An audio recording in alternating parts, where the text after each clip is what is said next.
Fala aí, gurias e guris, nós estamos começando o 5º episódio do nosso podcast, o Fala aí, gurias, e mal dá pra acreditar que a gente já chegou na metade dessa temporada, né, Lu? Acho que a gente nem imaginava que ia passar tão rápido. Passa muito rápido, mas tem mais 5 episódios por aí, né? É verdade, não dá pra gente ficar tão ansioso assim, mas a gente tá muito feliz de chegar nesse 5º episódio e ao longo dessa temporada a gente trouxe muitos assuntos interessantes, especiais, contou com a participação de convidadas muito bacanas também e a gente tá bem feliz com a parceria de vocês que nos acompanham por aqui, também pelo Spotify e no nosso Instagram, no @falaigurias. Bom, eu quero agradecer a Luana, que está aqui comigo, e também a Marina, que divide a bancada comigo no podcast Fala aí, Gurias, e também a nossa patrocinadora, que é o patrocínio do Estúdio Vitória Altíssimo.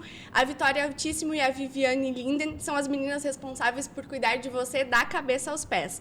O Estúdio Vitória Altíssimo é especialista nos tratamentos capilares, unhas, espadas sobrancelhas e também lash lifting.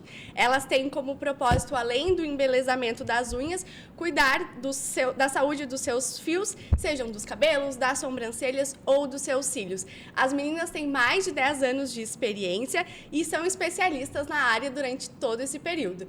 A gente também quer agradecer aos nossos apoiadores que estão conosco desde o início dessa temporada, que é a Lumière Produtos Artesanais, o SS Orquídeas e também a Buenas Mate. Bom, vamos começar a nossa roda de mate aqui no nosso podcast, falando um pouquinho sobre o tema do episódio de hoje, Lu. Isso aí. Bom, a gente sempre pensa o tema com muito carinho, né, Thaís? É uma coisa que a gente sempre se preocupa para atender os pedidos e as dúvidas de todas as gurias e os nossos também, de alguma forma. Mas eu acredito que esse tema vai dar aquele boom na cabeça de todo mundo, porque é o momento da gente tirar as dúvidas, aquelas dúvidas que a gente sempre ouviu falar, ou que carrega durante a vida, escutou da mãe, escutou da avó, escutou da tia, e a gente nunca sabe se é real ou se não. Então, o tema de hoje é sobre a saúde da mulher. Afinal, todas nós precisamos nos cuidar, nos entender e nos autoconhecer principalmente. Então, quero chamar a Marina para contar quem é a convidada de hoje, que vai com certeza nos ajudar com isso. Antes de falar um pouquinho, então, da nossa convidada, que vocês já estão vendo aqui do meu ladinho, eu preciso dizer que o podcast de hoje vai ser um pouquinho diferente. A gente, ao invés de trazer convidadas em vídeo, a gente abriu uma caixinha de perguntas no Instagram, no @falaigurias, para justamente vocês que nos acompanham trazer um pouquinho das suas dúvidas sobre a temática que vai ser abordada no episódio de hoje.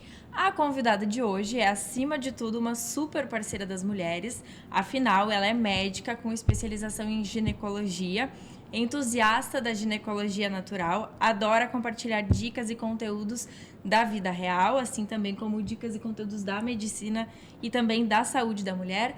Ela curte estar perto da natureza, já participou da Expedição Brasil Biomas e é com ela que vamos poder falar e tirar dúvidas sobre tabus, curiosidades, sexo, autoconhecimento, prazer, parto, menstruação e, além de tudo isso, ela ainda é quase uma psicóloga porque ela ajuda a mulherada a entender os processos naturais e também os momentos da vida. A nossa convidada de hoje, então, é a Adriana Martins.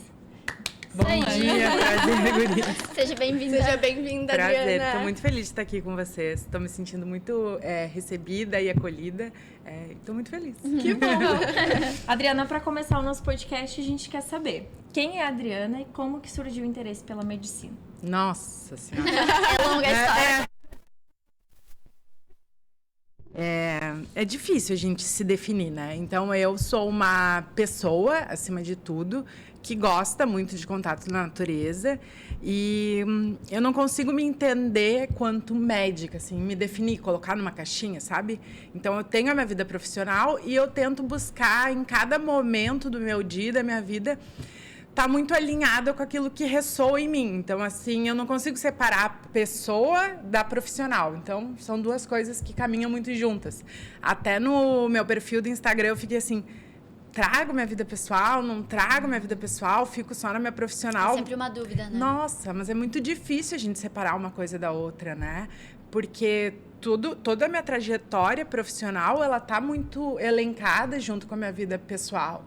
Então, mesmo os movimentos que eu fui fazendo durante a medicina, durante a ginecologia, hoje eu venho estudando muito sobre ginecologia natural, foram movimentos que eu fiz na minha vida pessoal. Então, foram modificações que eu fui fazendo e foi um caminho que eu fui trilhando.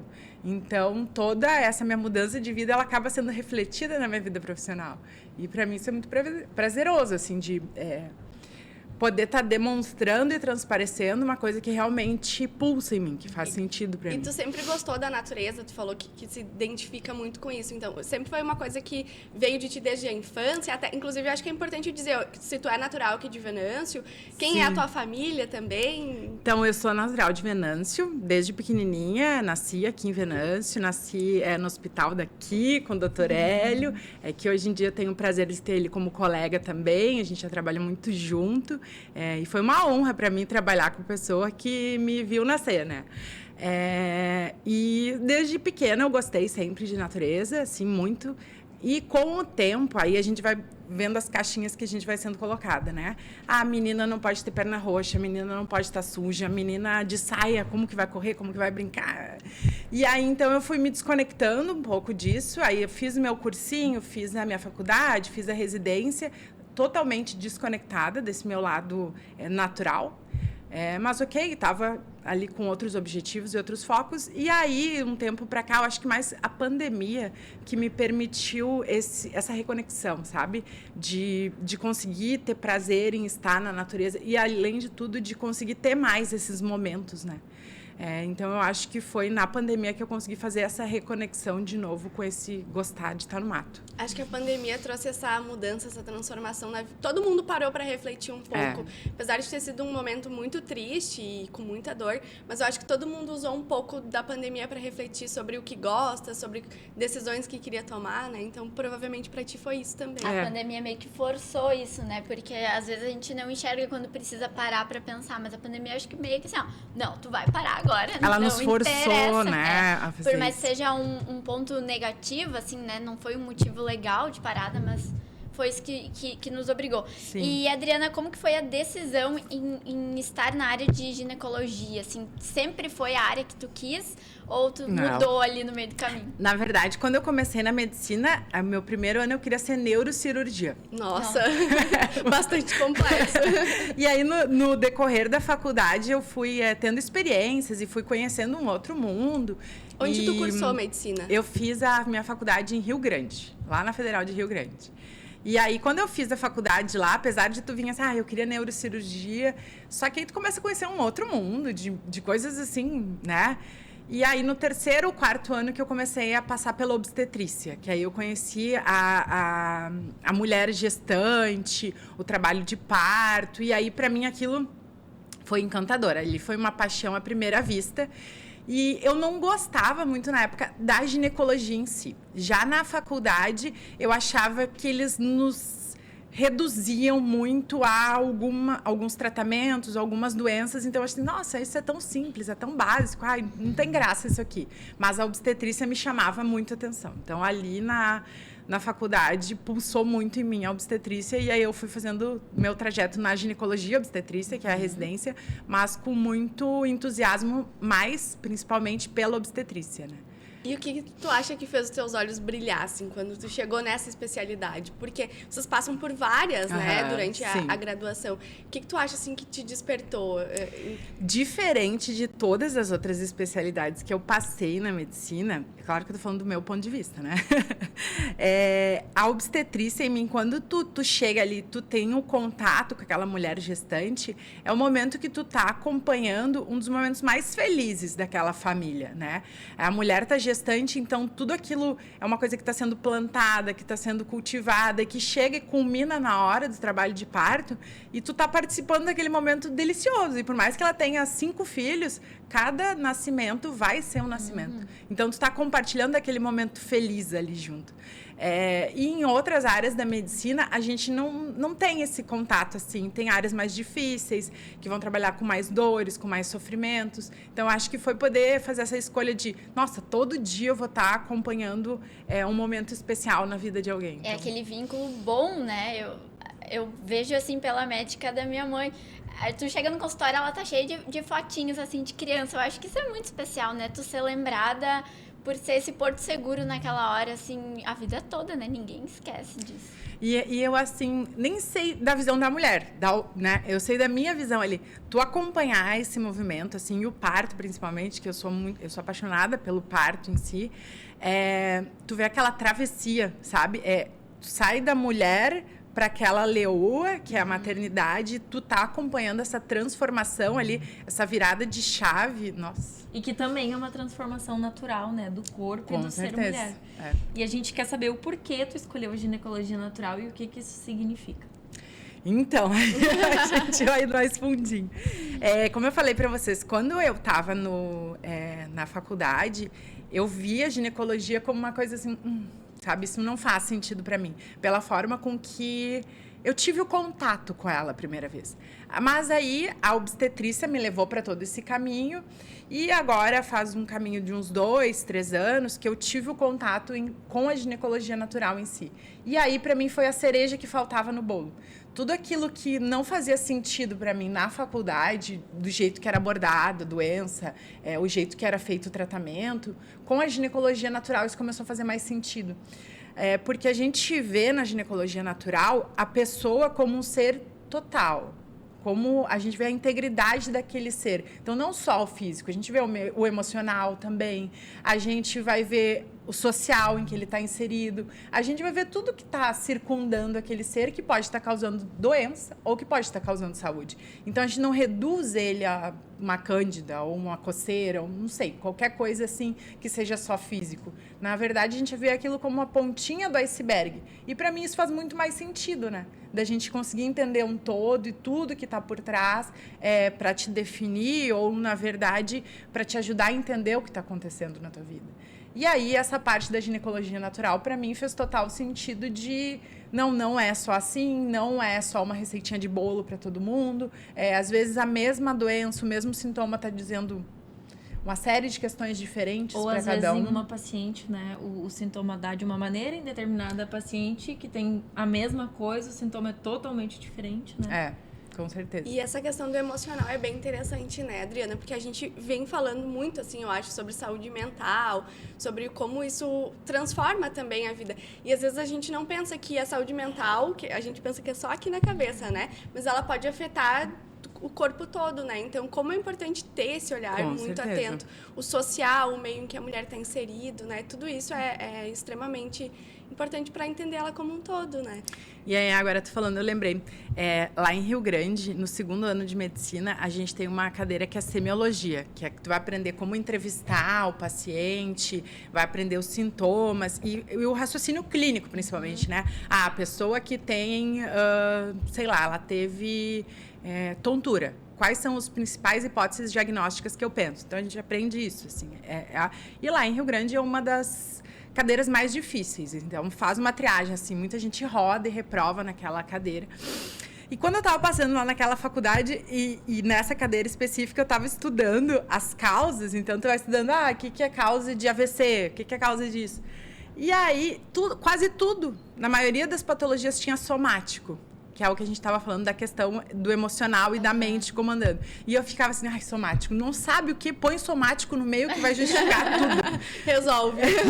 E hoje em dia, na verdade, o que na época do estudo eu tratava como uma brincadeira, a gente vê que a maioria das patologias, elas estão relacionadas e vão ter algum grau do mental junto, né? Da nossa saúde mental envolvida. Então, a gente tem que olhar com carinho para isso. Eu acho que seria a principal coisa para a gente definir se a pessoa tem uma doença ou não, se ela tem saúde, é avaliar o estado mental dela. Isso não são exames que vão me mostrar, é uma conversa. Eu sabendo a tua rotina, sabendo como está a qualidade de sono, a tua qualidade de alimentação, que às vezes são coisas que são negligenciadas, né? Mas vão fazer parte da tua estrutura de saúde.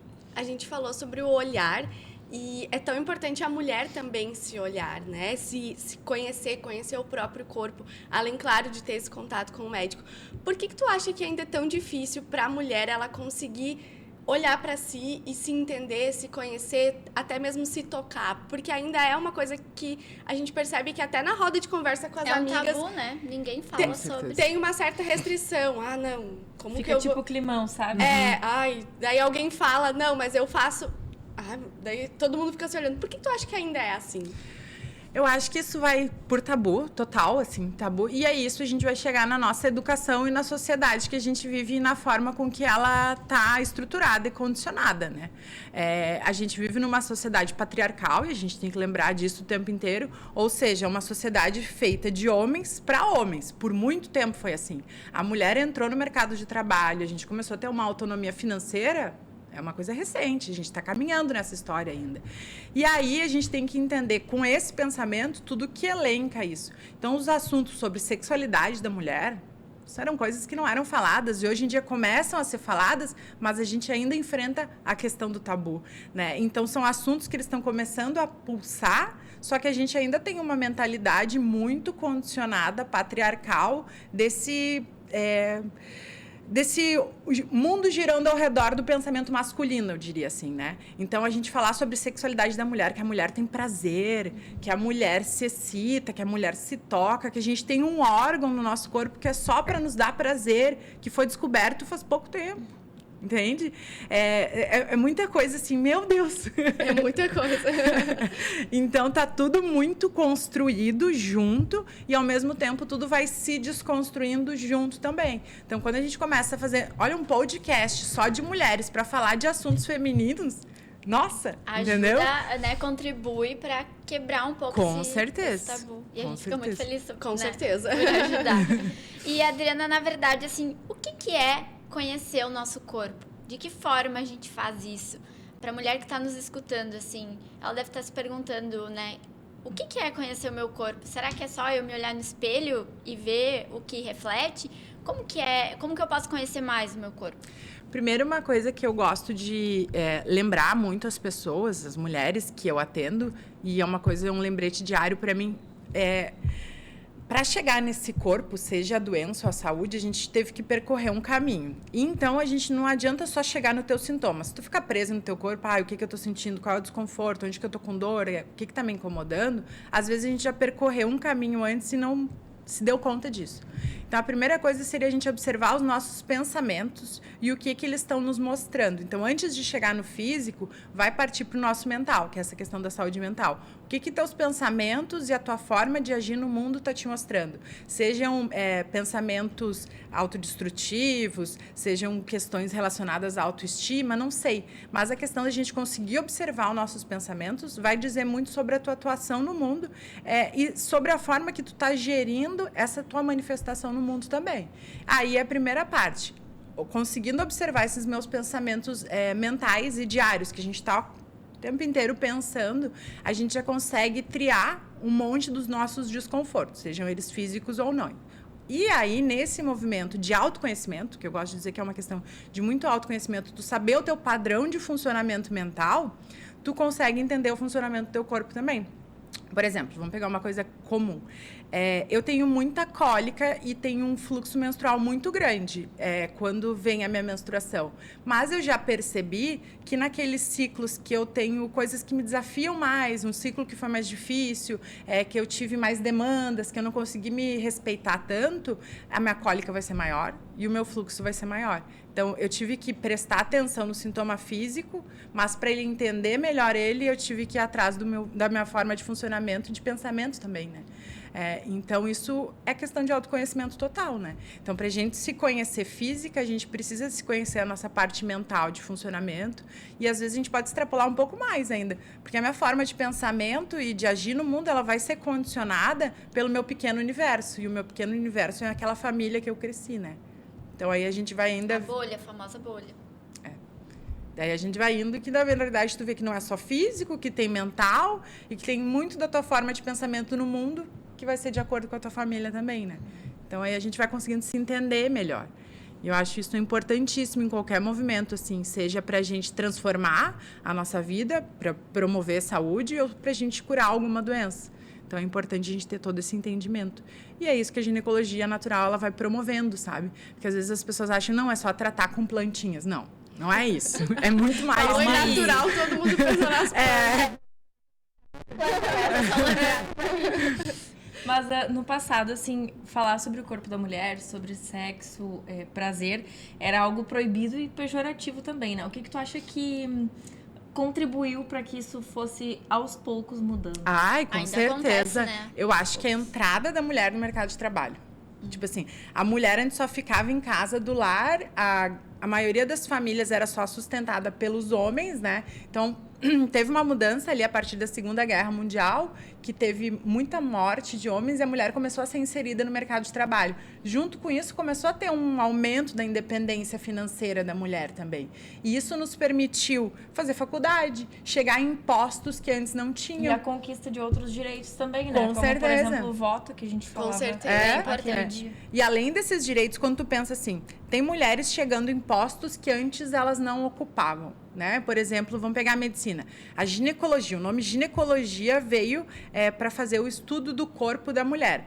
A gente tem um monte de órgãos no nosso corpo feminino com nomes de homens. Porque foram esses homens que estudaram, que descobriram. Que loucura. E naquela época quase não tinham mulheres médicas ou mulheres na medicina ou em qualquer outra área. Então, se a gente entender, e eu estou falando da Segunda Guerra Mundial, que é uma coisa 1945, recente na história, a nossa entrada no mercado de trabalho e toda essa mudança de pensamento é recente. Isso é coisa de 1, 2, 3 gerações atrás. Então, na história da humanidade, isso é muito engatinhando ainda, né? E acho que a gente volta àquela tecla que a gente já falou em outros episódios, do quanto é importante as mulheres se unirem para promover esse tipo de coisa. Com certeza. Tu citou o podcast, a gente tem muito orgulho de estar aqui comandando esse podcast, mas a gente sabe que tem outras iniciativas e eu acho que cada vez mais a mulher precisa se inserir, precisa encontrar o seu espaço, precisa se colocar também à disposição para viver tudo isso, porque Com certeza. é uma conquista que vai, né, abrindo portas para outras, assim. E a gente foi falando um pouquinho sobre várias coisas, mas no início da apresentação, a Marina falou sobre um projeto, não sei se esse é o termo certo, Adriana, tu vai poder me corrigir, que é o Brasil Biomas. Como surgiu a oportunidade de participar e o que é também o Brasil Biomas? Acho que ainda não é algo tão conhecido aqui na nossa realidade. Então, se tu puder explicar um pouquinho pra gente sobre isso. Então, isso aí faz coisa...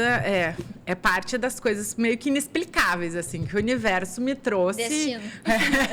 E eu fui super surpreendida de uma forma boa com isso. Eu estava num momento, assim, pós-pandemia. Na verdade, a gente ainda estava na pandemia, mas já estavam passando algumas regras ali. Estava nesse movimento de reconexão, estudando muito ginecologia natural. Então, para mim, fazia muito sentido estar no mato, conhecendo pessoas, conhecendo a forma de funcionamento de pessoas. Aí uma amiga minha de Brasília veio pra cá, ficou uns dias ali, daí a gente estava olhando um YouTube, e aí eu vi um vídeo do Richard, que o projeto do Brasil Biomas é do Richard Rasmussen, dele. Eu falei, nossa, que cara legal, ele parece legal, é uma pessoa que eu gostaria de conhecer. Falei Ele pra tinha ela. um programa, né, já na TV. Ele porque tinha eu não lembro- vários programas, assim, em emissoras Participações, diferentes, assim, né? isso. E daí ele acabou agora ele faz os programas e aí ele vende para as emissoras. Então ficou uma coisa Isso é muito chique, né? gente. muito legal isso. E aí eu falei sobre isso, que eu gostaria de conhecer ele. E ela, no outro dia, na verdade, na segunda-feira, uma paciente me mandou no Instagram um stories dele. Aí é o destino. Aí não tem. Procurando médica ginecologista gaúcha. Ai. E eu falei, cara, eu vou viajar no mato com essa figura incrível que eu queria conhecer. Eu tinha comentado que deveria ser uma pessoa fantástica. Falei, eu vou me inscrever. Aí eu mandei o meu e-mail, e aí eu já pensei assim, eu vou atalhar pro homem. Vou botar o meu WhatsApp, porque eu sei que a vida dele deve ser corrida. E aí, Vou facilitar isso aqui. Aí eu recebi, isso foi na segunda. Na quinta eu recebi um áudio dele. Falei, caraca, eu não acredito nisso. Nossa, eu recebi um áudio do Richard. Tipo, de uma coisa que eu fui assim, de peito Vamos ver aberto, que né? tá. Isso aí. E daí ele, porque a gente já tem expedição aí no sul, mês que vem, tal, vamos. Eu falei, vamos, bora, vamos lá. Aí eu dei um rebolado, na época eu ainda estava atendendo gestante, obstetrícia, para ajeitar as gestantes, remanejar ali, fechar Na a época, quer agenda. dizer que agora não mais. Agora não tá mais atendendo obstetrícia. Aí fui na primeira expedição, tudo assim. Eu não sabia o que eles estavam esperando da minha forma de funcionamento. Eu também, porque além disso, o projeto do Brasil Biomas é um projeto do Richard de percorrer vários biomas do Brasil, levando atendimento humano ali. Então ele leva médico, leva dentista, ele leva cabeleireiro, ele leva um hospital veterinário para fazer atendimento para os bichos. Então vai uma estrutura toda para atender essa população, porque o que ele diz? E ouvindo ele falar, assim, eu fiquei assim, é fantástico, o projeto é incrível.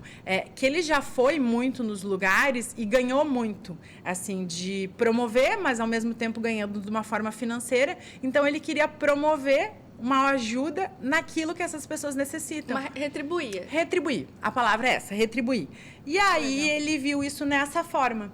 E eu participar disso tudo, para mim, achei fantástico. Então, tá com essa pessoa incrível, que é ele, com a produção inteira também, e conhecer essas populações que, para mim, até então, na minha bolha, não me alcançavam, levando um atendimento médico, para mim foi, assim, incrível, sabe? De poder participar. Eu participei de algumas expedições no Sul, aí a gente foi agora mais para cima, então a gente estava nos Pampas, agora está no Cerrado.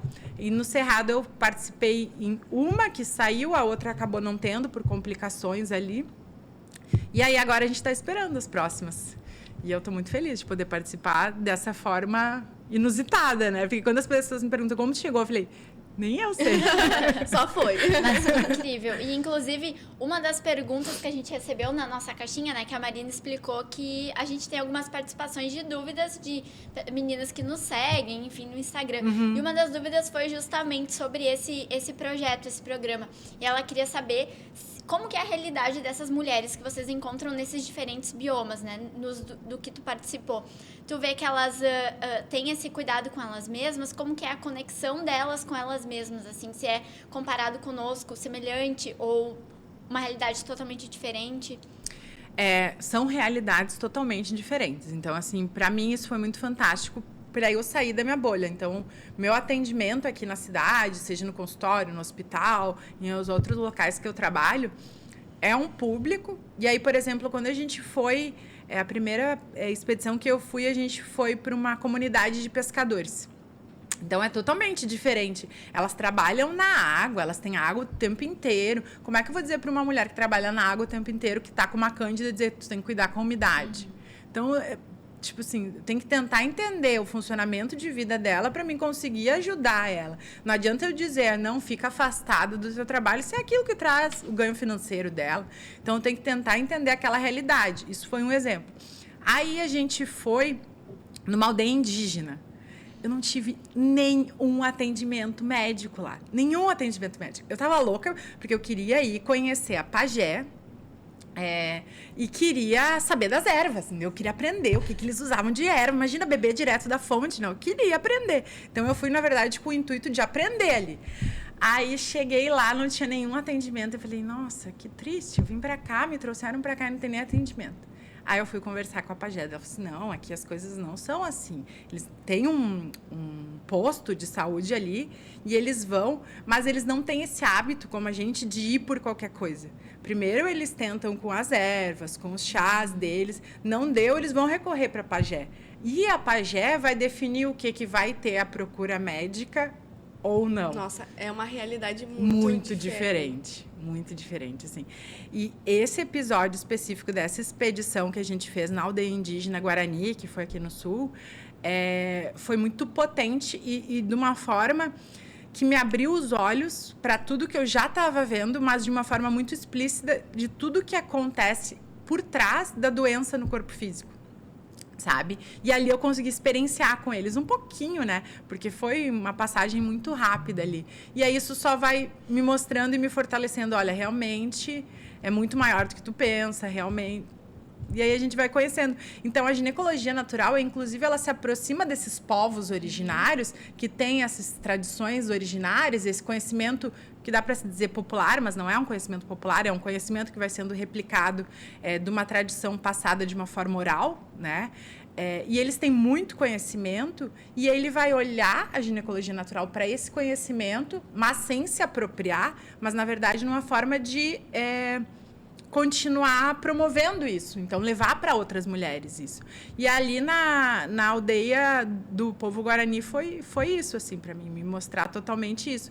Aí a gente sobe para o Cerrado, lá no Cerrado, que não era aldeia, aí era uma população comum, mas lá tu também já vai ver muito diferente. Elas têm o costume de usar garrafadas. Garrafadas é um preparo alcoólico com um monte de ervas que elas mesmas faziam na maioria das vezes. Elas vão nos lugares e compram garrafadas.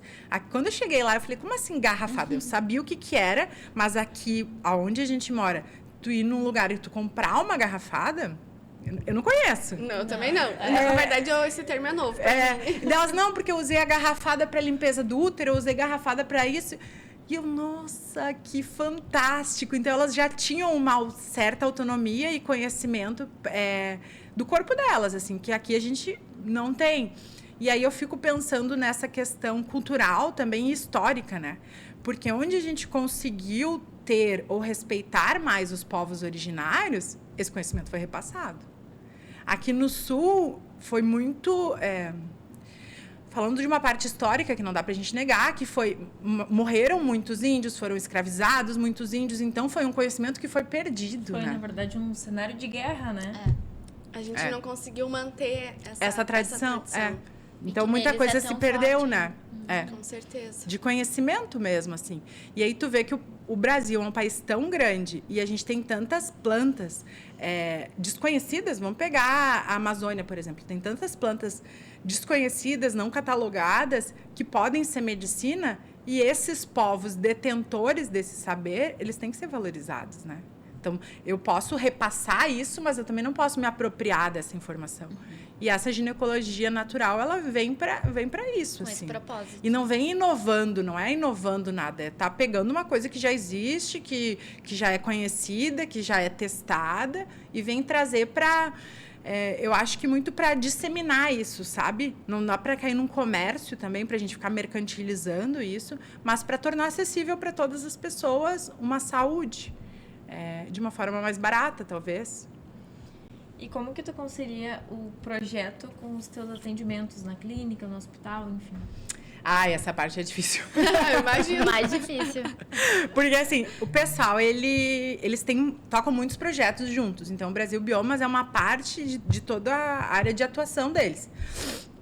E aí, eles decidem uma coisa mais em cima, assim. Tipo assim, mês que vem a gente vai, daqui a 2 meses a gente vai.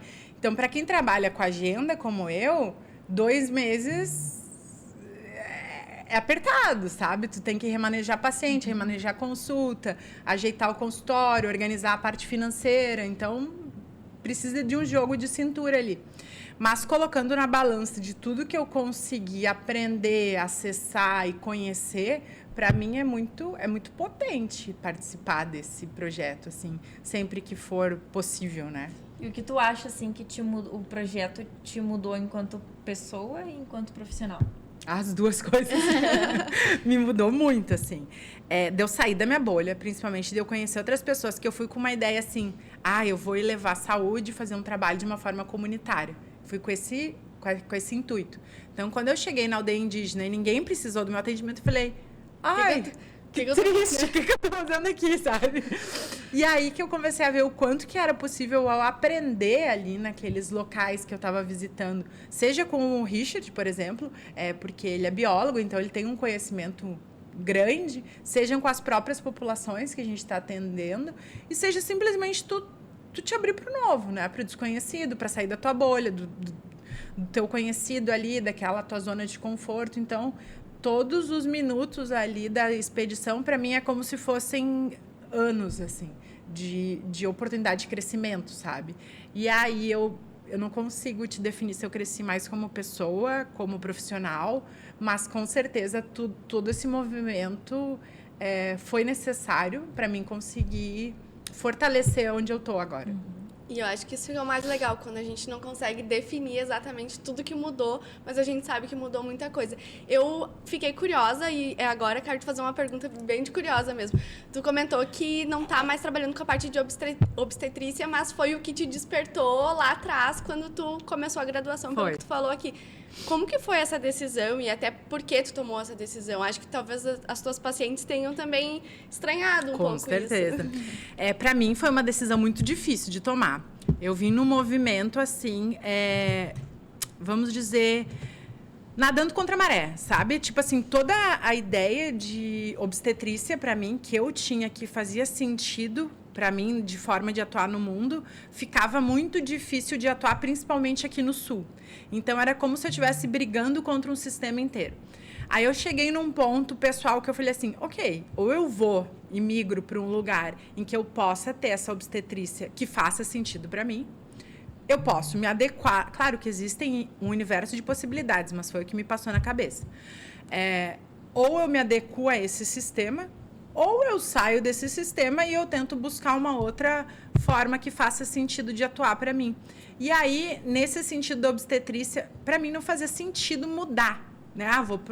Por exemplo, eu fiz um estágio no final da residência em Minas, no Hospital Sofia Feldman, que é um hospital 100% SUS, com trabalho de parto humanizado, tem doula comunitária, tem analgesia de parto, eles têm salas de parto, então eles têm suítes em que tem banheira, que tem banheiro, aí fica uma mulher em cada suíte com o familiar, com a doula e com uma enfermeira obstétrica e com um técnico de enfermagem. Para mim, isso é o que faz muito sentido. Essa forma. Isso tudo pelo SUS, né? Tudo pelo SUS, 100% SUS. Isso é o mais legal. Exatamente. Só que daí tu vai pra lá e tu vem pra nossa realidade aqui e tu começa a ver que tu tá batendo contra o básico e aí tu fica assim, sabe? Meu Deus. E acaba perdendo um pouco o sentido, assim. Na verdade, nem é perdendo sentido, é frustrante, porque tu vê que lá tem e aqui não dá. E aí tu pergunta, mas por quê? Por que lá dá? E a gente está falando do Brasil, a gente não está falando de outros países. De um estado que é Minas Gerais, que é aqui pertinho. Por que lá dá e aqui não? Por que aqui em Santa Catarina, às vezes, dá um pouco mais e aqui não? Então, eu fui vendo várias questões socioeconômicas, culturais, históricas. E eu falei, tu tem como mudar tudo isso? Também é uma utopia minha querer mudar tudo isso. Eu não preciso, mas eu tenho que ter uma atuação no mundo que faça sentido para mim. É a minha forma de ver. E eu falei, não está fazendo sentido essa forma que eu estou conseguindo entregar. Apesar de eu saber que muitas mulheres que passaram por mim, nossa, foi uma entrega muito boa, ao mesmo tempo, para mim, eu estava vendo, nossa, eu podia entregar muito mais. E aí, cheguei nessa ponte, assim, é uma ponte, porque eu tive que atravessar ela. E não deve ter sido fácil essa travessia. Não. Com certeza. Foi bem difícil, assim. Mas eu tenho muito carinho, muito amor pela obstetrícia, assim. Se eu pudesse voltar, eu posso voltar a qualquer momento. Mas para atuar desse jeito que faz sentido para mim, eu não pensaria 2 minutos, assim. Vamos. Mas dessa forma que faça sentido para mim. Então, não sei. E também, de certa forma, com os teus atendimentos, assim, é uma sementinha que tu tá plantando, né? Quem sabe no futuro... E daí, quando a gente vai falar, quando a gente passa pela humanização do parto, sobre esses movimentos na obstetrícia, aí a gente começa a estudar a política, né? Não só a política econômica, a política social que está envolvida por trás disso. Por que Minas é diferente daqui? Por que lá e não aqui? Por que aqui? E aí eu comecei a me fazer uma série de perguntas que eu cheguei... E, na verdade, tudo isso que a gente está falando da questão da mulher ser nova no mercado de trabalho... Então, eu falei, eu posso ajudar de uma forma muito antes do trabalho de parto. Então, aqui a gente precisa de uma modificação que é antes do momento do nascimento. E a gente precisa disso, de reuniões entre mulheres, de discussões, de mostrar pontos de vista. E isso é um caminho que está sendo feito. Então, eu penso assim, o meu servir vai estar tendo muito mais propósito da forma com que eu acho que vale a pena para mim existir no mundo, se eu já começar a atuar na ginecologia atuando de uma forma diferente daquela que foi me ensinada na faculdade, né? E aí, até chegar nisso, porque, ok, a obstetrícia da forma que eu tô vendo não tá fazendo mais tanto sentido para mim, onde eu posso atuar. Mas a ginecologia da forma que eu tinha aprendido também não fazia muito sentido. Então, eu tive que ir me abrindo para o novo. Que aí entrou a ginecologia natural, entrou as expedições do Brasil Biomas, e aí foi te encontrando. Foi entrando um monte de bagagem nessa mala que tá aí agora. Bom, e pra gente começar, assim, a falar um pouco sobre essas dúvidas, né? Esses assuntos tantos que a gente quer tratar sobre o universo das mulheres. Enquanto profissional na ginecologia, né? E atende mulheres, digamos, todos os dias. Quais são as dúvidas que mais aparecem no consultório? Assim, o que as mulheres vêm com mais dúvida, que te perguntam bastante?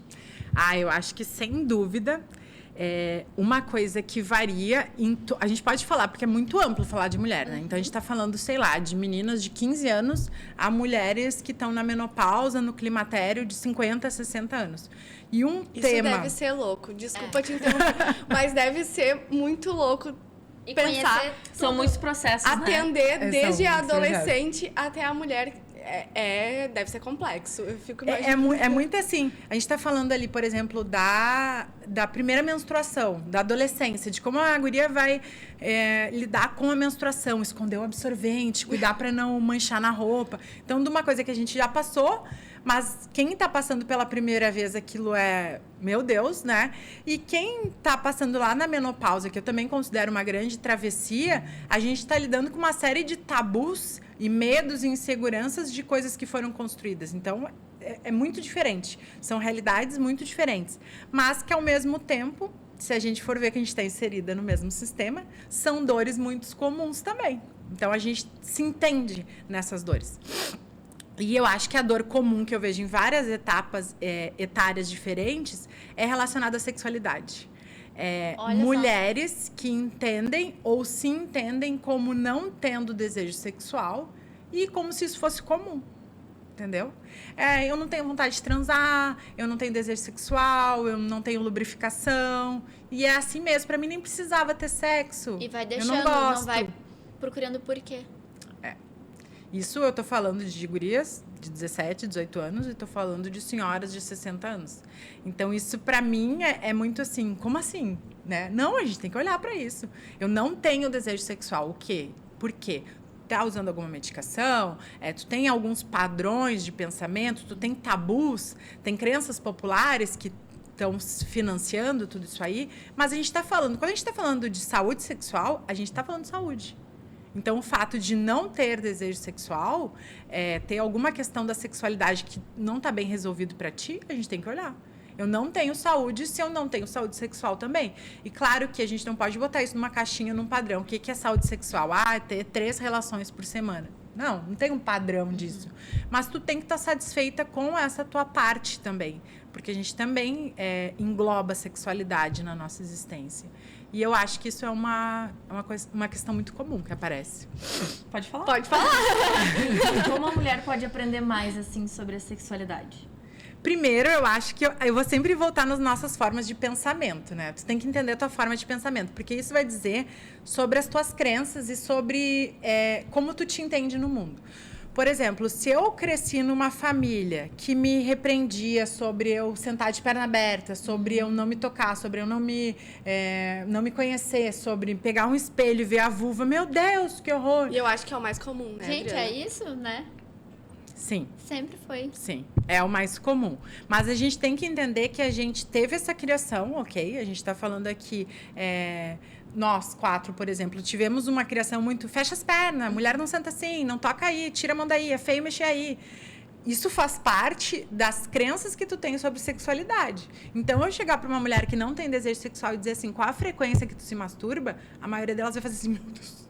Como assim? Essa palavra nem Por que tu tá pode dizer isso. Não pode nem falar. Pelo amor de Não pode nem falar isso. Então, como a gente vai chegar? E aí, às vezes, o tratamento para tal síndrome é de tal forma. Não, eu tenho que tentar entender como aquela pessoa se relaciona com isso. Se a pessoa não consegue achar comum ela pegar um espelhinho para se olhar, ela não vai se tocar. E aí a gente tem que vir nas crenças que ela tem sobre sexo.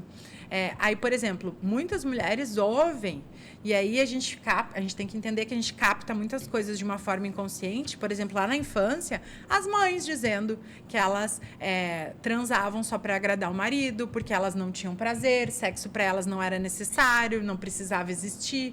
Então, isso vai fazendo parte das crenças que tu tem sobre sexo, né? Então, não tem como falar sobre sexualidade sem abordar essas questões aí. E a gente tem que olhar isso tudo. E aí a gente fala de crenças, né? E a gente volta a falar da palavra tabu, que eu acho que é uma coisa que a gente vai falar ainda, né, bastante até o fim desse episódio. Mas o prazer, a gente falou sobre sexualidade, mas o prazer também é um grande tabu para a mulher. Com certeza.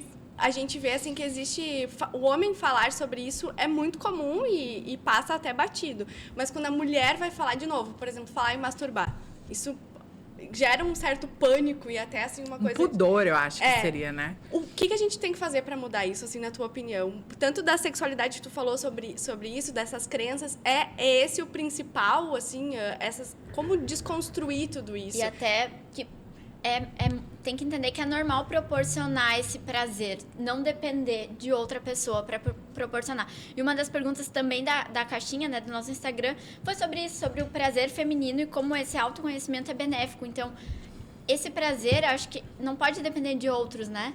A gente pode proporcionar isso. Mas aí a gente tem que desmistificar um monte de coisa. Tem muita coisa antes. Exatamente.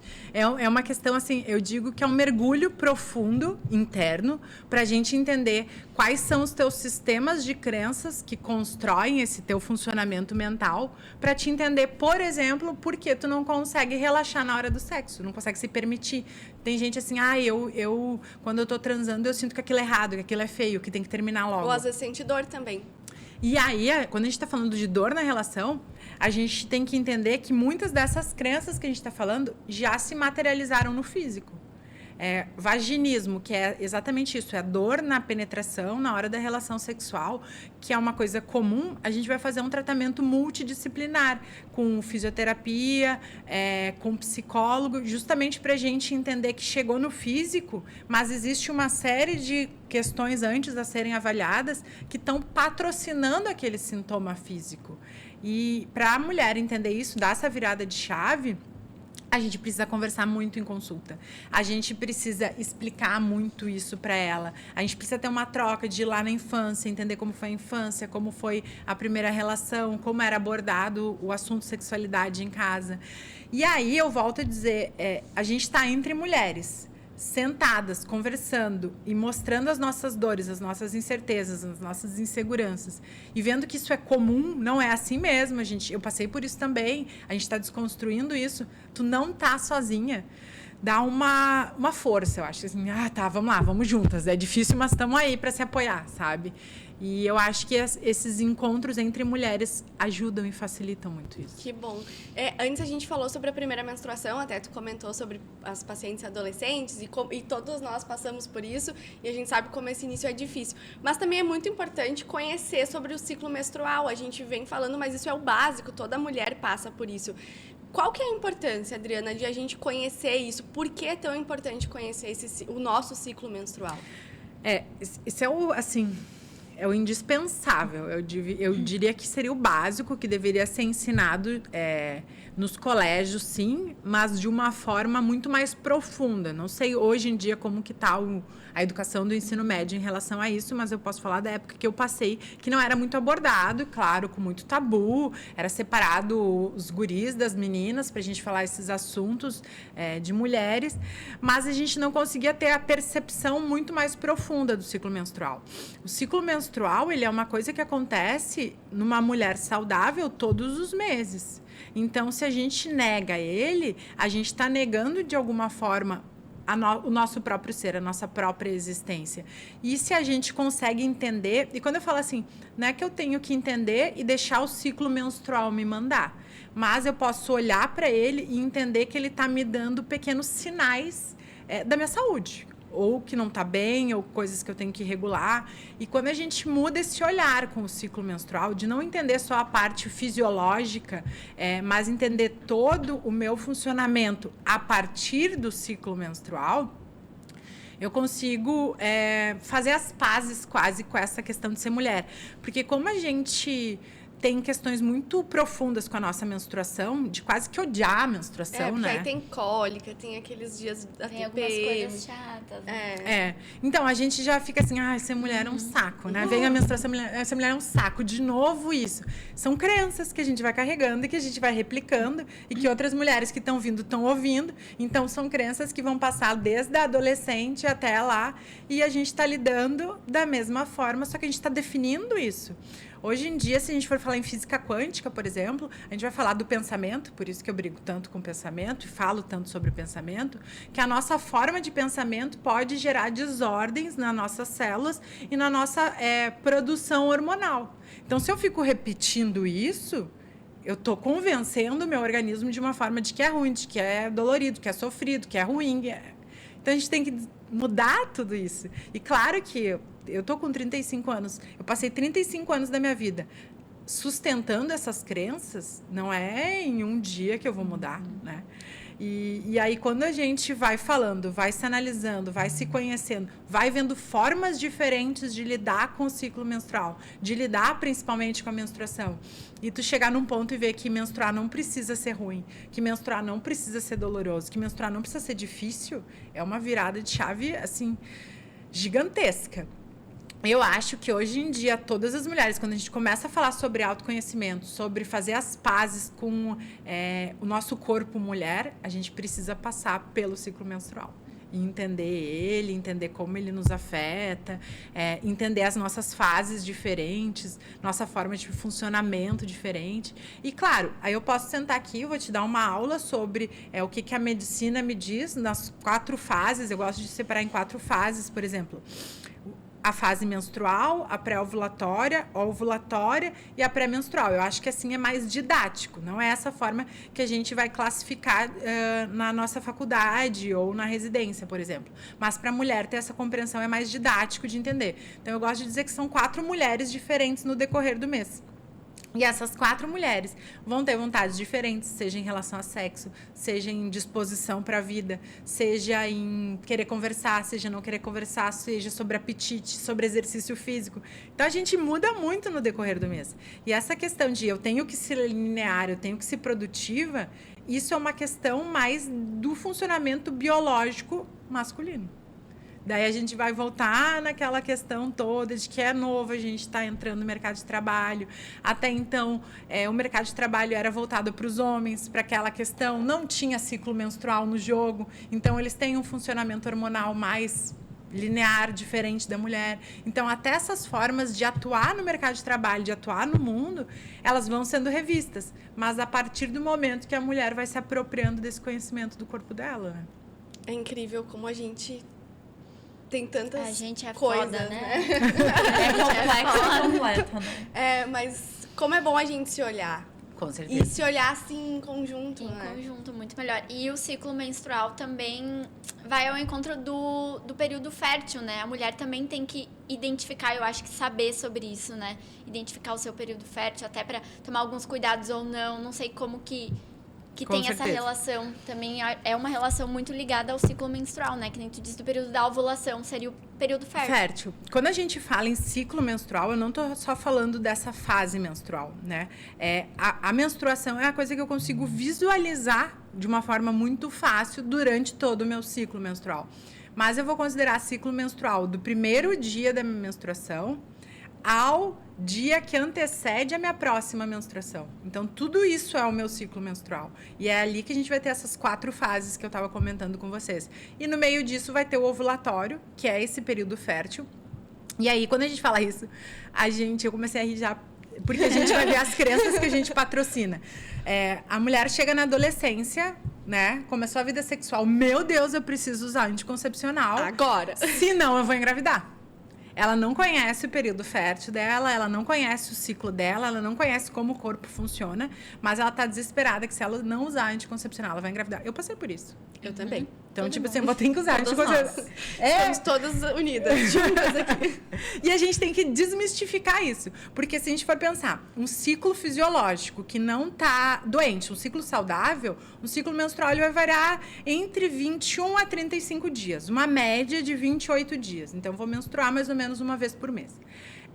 Menstruando uma vez por mês, 2 semanas antes, geralmente do período menstrual, é o período ovulatório, que é onde a mulher está fértil. Então, eu liberei o óvulo ali no meu ovário, foi para minhas trompas e está esperando ali a fertilização. Quanto tempo esse óvulo ele vai ficar ali esperando essa fertilização? De 3 a 5 dias. Então, se a gente considerar que nos 30 dias que tu tem de ciclo menstrual, 28, 30, tu tá fértil em 5 dias do mês, não seria muito mais interessante tu entender quando é o teu período ovulatório e saber que ali sim tu tem que tomar todas as medidas possíveis caso tu não queira engravidar? Seria muito mais lógico, muito né? mais lógico. Mas aí a gente precisa pedir para essa mulher se conhecer, se tocar, entender o padrão de funcionamento, começar a tirar 5, 10, 15 minutinhos por dia para se ouvir, perceber muco, perceber mama, perceber padrão de funcionamento mental, perceber energia. No mundo corrido que a gente vive hoje, quase que fica inviável. Mas aí é toda uma mudança, né? Não só na vida da certeza. mulher, mas também na medicina, né? Com certeza. E percebe, o corpo fala muito. Agora, trazendo uma experiência minha, eu comecei a tomar anticoncepcional adolescente e agora já tô indo pro 2º ano que eu resolvi parar com anticoncepcional porque eu queria entender justamente isso. Eu queria olhar pro meu corpo e entender. E o corpo grita, gente. É impressionante, assim. Grita. Claro que no início eu não entendia logo, né? Mas tudo isso que tu falou do corpo, de se olhar, de sentir, eu vivo essa experiência hoje e eu, assim... Digo que claro que cada realidade é uma realidade, cada mulher precisa conhecer a sua, né? Isso é muito importante. Mas eu, por experiência própria, assim, hoje eu consigo entender já bem melhor o meu corpo e acho isso bem interessante. E acho que escolher o método contraceptivo também é uma grande dificuldade, né, Adriana? Não sei, existe uma receita, assim, de como escolher o melhor? Não. Como que funciona isso? Às vezes as pessoas vêm e perguntam assim, qual é o melhor método? Para mim, não existe melhor método anticoncepcional. A gente tem que entender o que aquela mulher está querendo, o que é importante para ela, qual é o momento de vida que ela está vivendo. Por exemplo, vou pegar essa questão, mas falando de mim. Eu usei anticoncepcional dos meus 18 anos aos meus 30 anos. E aquilo, para mim... era o que era possível naquele momento. Eu não conseguia fazer outra coisa. Eu estava na faculdade, eu estava na residência, eu estava sendo atropelada pelo sistema e como é Ou que... é isso ou é isso. Não tinha... Não tem opção. Não tinha outra visão, outra hipótese. E acontece muito, né? Acontece muito, ok. E aí, a gente tem que começar a entender, primeiro, que momento de vida eu tô, né? Eu posso ficar sem nada de hormônio, só cuidando do meu período ovulatório? Pode. Como que tu vai lidar com isso? Como que isso consegue se inserir na tua rotina de vida atual? Isso é possível? A tua insegurança, a tua ansiedade em relação ao teu corpo vai te permitir estar tranquila e tu vai ficar relaxada para transar sem ter aquele medo de engravidar? Isso é autoconhecimento puro, né? Porque não tem essa resposta para dar para a mulher. Quem vai ter que se perguntar isso é ela. E quem vai ter essa resposta é ela. Com base nisso, eu consigo dizer, olha, então talvez o melhor método para ti seja esse. A gente tem tais e tais opções. O que tu acha sobre isso? Então, vai muito da sensibilidade do profissional de conseguir, junto com ela, entender o que é melhor para ela naquele momento. E entender que também isso pode ser mudado a qualquer momento, né? Eu escolhi colocar um DIU hoje. Ok, daqui a meio ano esse DIU não fez mais sentido para mim. Quero engravidar, não quero mais usar DIU, não sei, eu posso tirar. Então, de ter essa flexibilidade também, sabe? Porque a gente vai mudando o tempo inteiro. Bom, Eu quero só perguntar uma coisa que não tem a ver com o podcast. Aqui, posso pegar, Adriana? Pode. Obrigada. a gente já tá em 1 hora de podcast, né?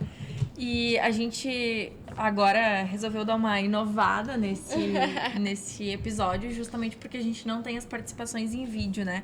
Então a gente vai fazer uma rodada de mito ou verdade para tu nos dizer que são coisas que acho que a grande maioria, se não a maioria das mulheres, escuta a vida inteira e a gente quer saber se isso é verdade ou não.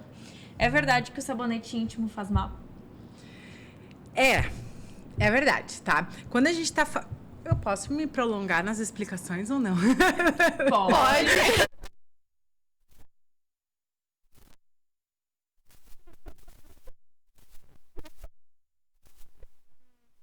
A gente não pode considerar o sabonete íntimo como um vilão, mas a gente tem que entender que a nossa vagina, ela tem um pH, que é a forma que ela funciona e se autorregula. E se a gente muda esse pH, a gente vai estar causando problemas ali. Então, o pH da vagina, ele é normalmente ácido. Isso é o normal da nossa vagina. Se eu usar qualquer coisa que vai deixar o meu pH mais básico, por exemplo, eu vou estar favorecendo o aparecimento de doenças. Então, alguns sabonetes íntimos, alguns sabonetes normais também podem causar isso. O fato de não usar preservativo na relação, por exemplo, o sêmen, ele é básico, então ele pode alterar meu pH vaginal. Questões emocionais que vão mudar a minha produção hormonal também, que vão aumentar os meus índices de cortisol, também vão afetar o meu pH vaginal. Uma má alimentação também vai afetar meu pH vaginal. Então, a gente tem que tá entendendo tudo que pode afetar o pH vaginal. E isso pode causar doença e causar distúrbio. E aí, o sabonete íntimo vai entrar nessa questão. Esses dias eu vi no teu Instagram, acho que era sabonete que tu tava fazendo, né? Eu não sei se tu tem uma receitinha que é passar pra galera. Isso é...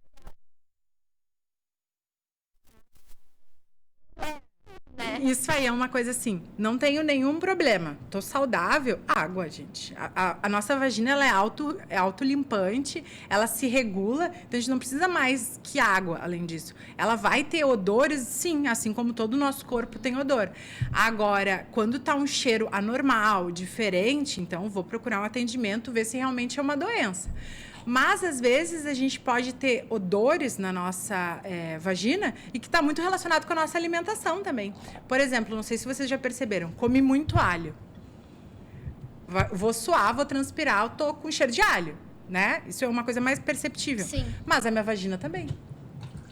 Então, às vezes, muda o cheiro da secreção vaginal e a mulher chega desesperada, achando que é doença. E quando tu vai ver a alimentação dela... Acaba sendo um reflexo, né? Acaba sendo um reflexo. Produtos embutidos, enlatados, industrializados, eles também vão ter essa mudança. Porque a gente tem que lembrar que a gente está falando de vagina no micro. No macro, a gente está falando de uma pessoa que vai ter um sistema digestivo, que tem o que ela se alimenta, tem o funcionamento intestinal, tem tudo isso. Tem o sistema emocional dela. E essas células, elas estão todas interconectadas e funcionando através de todos esses... em todas essas interferências do meio ambiente, né? Então, não tem como a gente isolar a vagina e dizer é doença, não é doença, sem eu olhar todo o resto. O corpo humano é perfeito, é sobre isso? A gente tem várias, né, questões, eu tô selecionando aqui as de mais prioridade, que eu acho que as gurias também têm mais dúvida. É mito ou verdade que tomar anticoncepcional engorda e tomar sem pausa faz mal?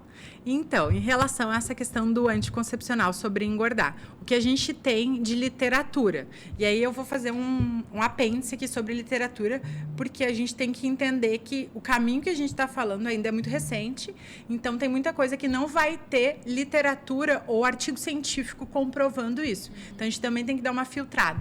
Mas em relação a engordar com o uso do anticoncepcional, o que os estudos nos mostram é que não. O uso do anticoncepcional oral não engorda. O que vai ter um efeito considerável no peso é o uso do injetável. Então, o uso da injeção como método anticoncepcional em até 8% das mulheres pode causar aumento de peso, sim. Na prática, muitas mulheres usam anticoncepcional e vão dizer, olha, eu notei que eu engordei, que eu estou inchando mais, que eu estou retendo mais líquido. É possível dela parar com o comprimido e diminuir tudo isso? Então, a gente tem que... Tem o que os artigos científicos me mostram e tem o que eu percebo na prática.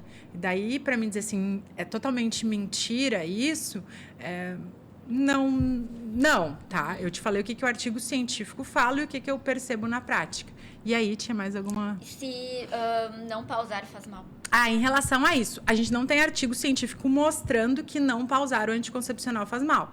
Mas aí eu lembro, os artigos científicos, eles são financiados por uma indústria que está por trás e que ela tem interesses muito específicos em relação a isso.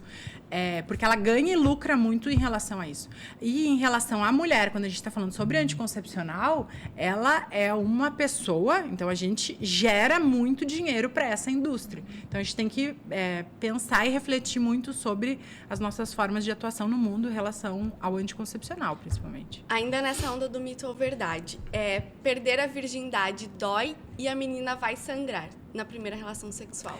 Esse é mito, né? Não vai doer sempre, assim como a mulher não vai sangrar sempre. Então, isso é muito variável de indivíduo para indivíduo. E aí a gente volta na questão emocional. O quanto que ela tá tranquila, o quanto que ela tá segura, o quanto que ela tá bem orientada, o quanto aquilo realmente é vontade dela, ou ela tá se sentindo...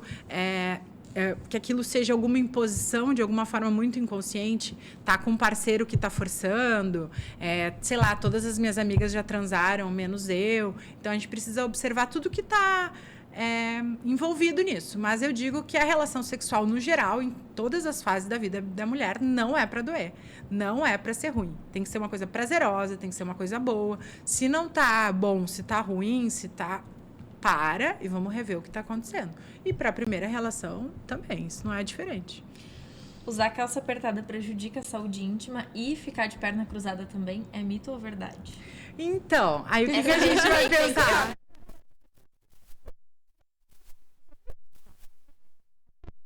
Não sei de artigo científico. Mas pensando na teoria, a gente vai entender que a nossa vagina, ela é muito quente e úmida. Então, é um local propício para bichinhos, bactérias e fungos no geral. E a gente usar roupa muito apertada não permite essa ventilação da nossa vagina. Então, pode contribuir para piorar algum desequilíbrio. Mas daí a causar doença, a gente tem que ver que tem toda uma série de fatores por trás. Eu acho que é o que a medicina pode considerar em artigo científico como fator de confusão, né? Porque não é só isso, é a tua alimentação, é o teu intestino, é tudo o que mais financia. Porque a gente pode pegar assim, nós quatro ficamos com as pernas cruzadas, nós quatro usamos roupas apertadas, uma pode ter cândida, a outra não. E aí? Não é? Vai de corpo para corpo. Vai de ser para ser, de tudo que está envolvido naquilo ali, né? Na verdade, tudo circula, né, no ser. Não adianta. Tem uma aqui que eu já marquei, porque eu tenho que perguntar, porque ela também é um pouco curiosa. É mito ou verdade que quando mais mulheres passam muito tempo juntas, o ciclo menstrual fica alinhado, fica junto? É verdade? É verdade. E, cara, a gente tá falando de ciclo espontâneo, tá? Uhum. E aí, isso não é só mulheres, são fêmeas. Na natureza, a gente vê na biologia que fêmeas de outras espécies também alinham os ciclos. E aí, o que eu fui ler sobre isso, mas aí mais pegando na biologia, não falando tanto da mulher específico, que eles falam que quando a mulher está menstruando junta, então, por exemplo, eu gosto muito do xamanismo, eu leio muita coisa de xamanismo que é sobre os indígenas. E aí, eles vão falar que eles têm a tenda da lua, que as mulheres que estão menstruadas, elas vão todas juntas para a tenda da lua e ficam ali. Então, geralmente, ali a gente já vê que os ciclos regulam. Na natureza, em relação aos outros animais, o fato de regular os ciclos permite que, por exemplo, quando uma está com um bebezinho, ela consiga que as outras também vão fazer essa produção hormonal para gerar leite, por exemplo. Falando de mamíferos. Gente, eu não sei. E hoje em dia é muito engraçado. E hoje em dia a gente vai trabalhar na medicina com relactação, mas muito usando dessa questão mental, observando os bichos, né, na natureza. Então a gente tem que lembrar que em um menor caráter a gente é muito primitivo ainda. E o nosso funcionamento mental e fisiológico vai replicar essas outras espécies também. Então, olhando muito as outras espécies, a gente consegue ter essa forma de funcionamento. Agora, estendendo isso para a nossa sociedade atual. Hoje em dia, a maioria das mulheres não tem ciclos espontâneos. A maioria usa alguma coisa que bloqueia a ovulação. Então, esse ciclo regular, aí não, porque é um ciclo químico, né? Não é uma coisa fisiológica. Mas falando sobre ciclos fisiológicos, sim. Menopausa diminui o desejo sexual, mito ou verdade? Verdade. Ai, aquela... vou falar assim, que varia muito. Mas o que a gente observa na prática? Todas as alterações hormonais que a mulher tem na menopausa, então as quedas hormonais dela, financiam também uma diminuição de libido. Mas não é uma coisa que é regra, porque o que a gente tem que ver? O libido, o desejo sexual, ele não é só definido por um fator. Ele tem uma característica multifatorial. Então, para mim avaliar desejo sexual, eu tenho que avaliar como está o estado emocional dela, como está o uso de outras medicações, como está todo aquele estado de saúde dela que a gente vem falando, na verdade, esse tempo inteiro. Então, a menopausa, ela pode ser um fator que agrava a diminuição da libido? Pode. Agora, aquela mulher que nunca teve desejo sexual, que nunca gostou de transar, que só transava para satisfazer o parceiro, na verdade, ela só vai ter isso agravado, né? Então, a gente também tem que individualizar essas questões. Quando usamos anticoncepcional, o sangramento não é menstruação. É verdade? Verdade. Então, quando a gente está usando anticoncepcional hormonal, a gente não menstrua. A gente tem um sangramento de privação hormonal. Isso é bem legal para as mulheres entenderem, porque elas, não, meu ciclo era irregular, comecei a usar anticoncepcional, regulou a minha menstruação. Não, tua menstruação não regulou, porque tu não está menstruando. Tu está tendo um sangramento de privação hormonal. O que é isso? Aquele comprimidinho que a gente toma diariamente, eu estou ingerindo hormônios. Quando eu fiz a pausa e fiquei sem ingerir, esses níveis hormonais da minha corrente sanguínea diminuíram, o que causou esse sangramento de privação hormonal. Mas esse não é a fisiologia normal do corpo que leva à menstruação. Por exemplo, eu ovulei, 2 semanas depois eu menstruo, que a gente conversou antes, se eu estiver tendo um ciclo natural. Com o anticoncepcional oral, eu não ovulo, porque a minha ideia é justamente não ovular para não engravidar. Se eu não ovulo, eu não tenho menstruação. Então, isso é uma coisa que a gente tem que ter muito fixo, assim. Não menstruei, não tive ovulação. Ou não ovulei, não tive menstruação. As duas coisas estão linkadas. Então, eu uso o anticoncepcional para não ovular, que vai inibir minha ovulação. Eu não menstruo. Viu só? Que muitos conhecimentos. Eu quero aproveitar, a gente vai ter que se encaminhar para o fim, mas uma pergunta que eu ouvi muito da minha avó, quer dizer, uma afirmação que eu escutei muito da minha avó durante minha vida inteira, assim, lavar o cabelo menstruada faz mal. Isso é mito ou é verdade? É mito. Eu já tô rindo porque... Tem a questão das grávidas, né? Depois também de Depois ter o do filho. resguardo, tem né? todo um esquema que... De orientações que pode ou não pode. Então, tem muitas crenças populares que financiam esses mitos, assim, e a gente tem que entender o que a medicina convencional nos mostra. Então, trouxe muitas coisas que a medicina convencional nos mostra, mas, ao mesmo tempo, eu tenho que entender isso em mim. Porque eu posso te dizer assim, olha, não faz mal, mas tu já tá com aquela crença tão cristalizada dentro de ti, que tu já acredita naquilo de alguma forma tão firme, que tu vai lavar e vai fazer. Então, isso é questão de autoconhecimento, para te saber, eu vou andar com o pé frio e vai me dar dor de bexiga. Não dá, mas a gente tem que... Quando a gente acredita muito numa coisa, acontece. Então... a gente tem que entender Mais as uma coisas. para terminar e também para conscientizar aí a mulherada e os homens também. Usar camisinha da alergia é mito ou verdade?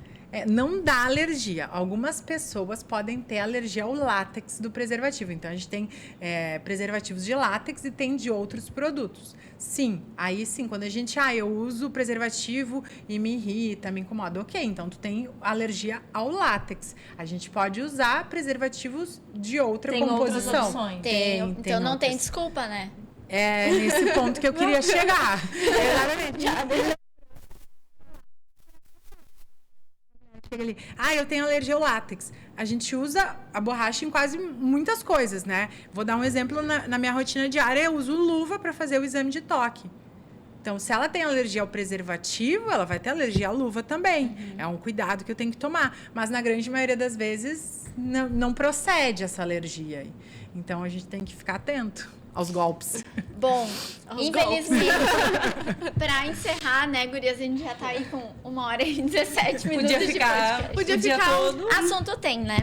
Mas, Adriana, qual a mensagem, assim, que tu poderia deixar no final para as mulheres que podem começar a pensar mais em si, em se autoconhecer, qual a mensagem que tu deixa para elas também conseguirem proporcionar esse bem-estar para si mesmas, assim, realmente começar a pensar sobre.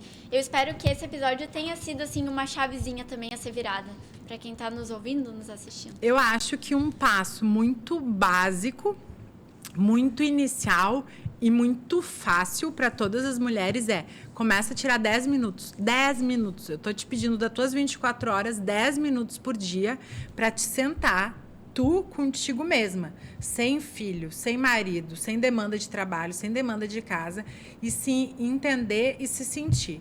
Onde estão os meus desconfortos e o que eu posso fazer para diminuir eles. Então, isso é um pequeno passo no caminho de autoconhecimento. Se a gente tirasse diariamente esses 10, 15 minutinhos para a gente se sentir, se ouvir, a gente já estaria gerando saúde mental a longo prazo. Então, eu acho que falando em saúde, é a gente começar por aí. O básico. E que está disponível para todo mundo, né? E aí tu vai dizer, mas a minha rotina é muito corrida, muito apertada, não tenho tempo. Bom, então vamos rever essa tua rotina porque não está legal. Para a gente falar em saúde, a gente tem que começar a ver o básico. E o básico é a tua rotina de vida. Se tu não consegue ter direito a tirar 10 minutos no teu dia para se sentir, se ouvir, tu se atropela em muitos outros momentos, em muitas outras formas. A gente pode chegar no teu sono, pode chegar na tua alimentação, de não ter tempo para ir no banheiro para fazer xixi. A gente está falando de saúde. A gente tem que ver tudo isso. E começando com 10 minutinhos por dia para ti. Onde que está o meu desconforto? Onde que está a minha ansiedade? Onde que está o meu problema? E como eu posso melhorar isso? Acho que é um passo inicial. E é importante destacar, né, que a mulher, a mãe, enfim, acima de tudo é um ser humano e também merece esse espaço, né? Merece. E se a gente entender hoje, como a mulher, eu gosto de dizer que a mulher é quase que o pilar do lar, ou o que vocês quiserem, mas que dá essa sustentação em casa. Se a mulher não tá bem, ela não tá saudável mentalmente, o resto não vai bem. Não vai bem as tarefas de casa, não vai bem o trabalho, vai ter problemas na família. Então, assim, quando a gente tá bem, a gente consegue dar esse suporte de uma forma saudável para as nossas outras relações. Se a gente não tá bem, a gente não consegue isso. E eu vejo muitas vezes a mulher assim, não, porque eu tenho que cuidar de N prioridades antes e eu me esqueço, me negligencio e não me vejo em nenhum momento. E aí, todas as outras coisas começam a degringolar também. Então, a gente precisa botar esse espaço de prioridade pra gente, diariamente, e trabalhar com a nossa culpa, né? Porque vai vir culpa nisso.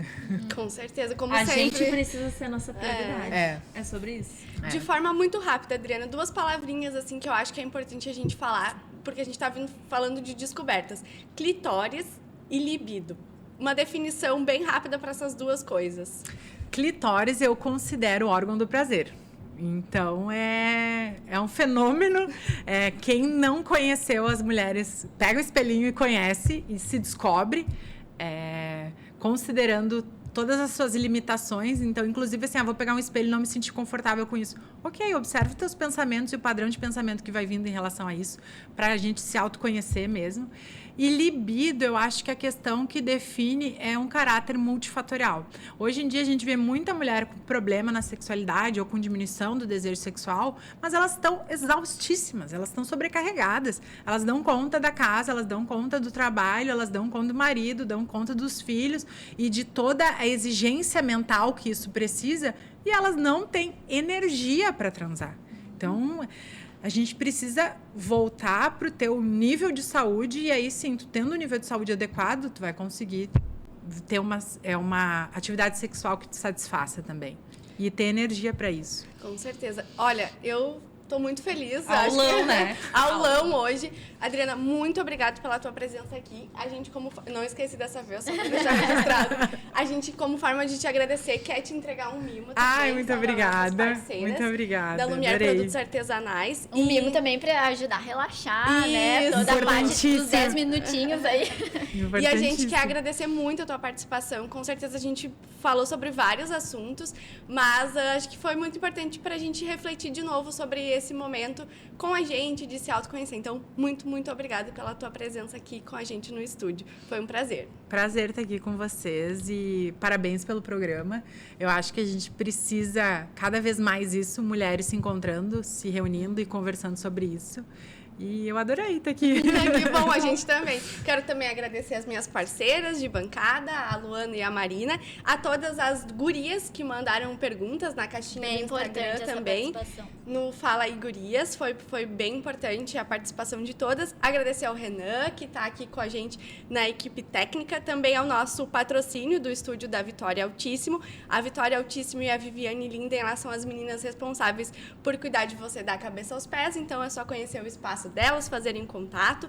Também aos nossos parceiros, a Lumière Produtos Artesanais, que nos auxilia com esse mimo para as nossas convidadas, o SS Orquídeas, que nos abrilhanta com uma linda orquídea aqui no estúdio, e a Buenas Mate, que nos presenteou com uma linda cuia térmica, então a gente agradece a esses parceiros. A gente convida todos vocês para seguirem a nossa conta no Instagram, no @FalaAíGurias. Lembrar que a gente já tem 4 episódios disponíveis no canal do YouTube da Terra FM e o Terra Play. Então, para quem quiser conferir lá, os episódios são publicados quinzenalmente. E a gente também tem todos eles lá no Spotify, para quem prefere apenas escutar sem ver a nossa imagem. A gente agradece e convida todos vocês para mandarem sugestões, comentários, no Fala aí Gurias lá no Instagram, nos seguirem. Enfim, a gente está aberto sempre. E mais uma vez a gente agradece. Adriana, muito obrigada, pessoal. E a gente se vê no próximo episódio do Fala aí Gurias.